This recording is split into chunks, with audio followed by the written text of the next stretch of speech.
अपने सुन रही छी गंगा कैसेट की प्रस्तुति।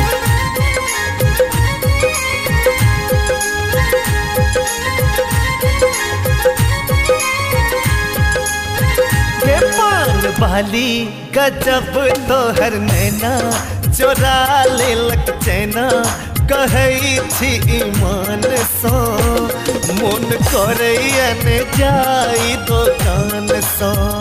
गपान वाली गजब तोहर नैना चोरा लेलक चैना कहै छी ईमान सँ मोन करैयन जाई दोकान सँ।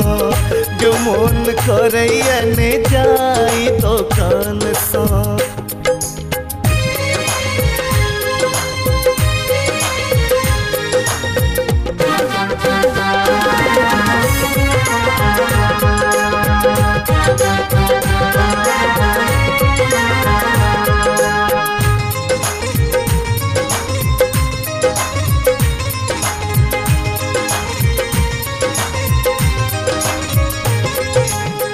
हंस हंस कऽ जखन अहाँ पान लगाबै छी दिल पर छुरी चलैए।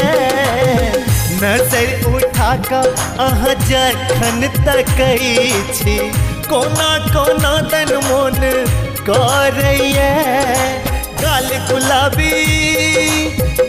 गुलाबी ठोर में लाली नैन अहाँ के कारी देखी चलै या दिल पर कटारी छी सुंदर नारी ई सगरो जहान सँ मोन करैयन जाई दोकान सँ।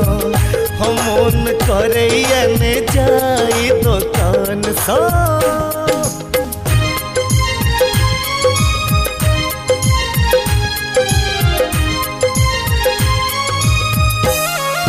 अपने सुन रही छी गंगा कैसेट की प्रस्तुति।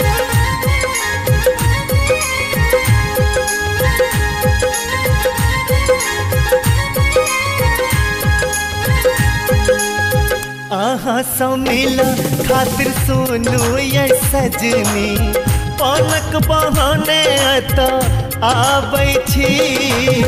दिल में कते बात छुपल ये मुँह सँ से नहीं कही हम पाबै छी।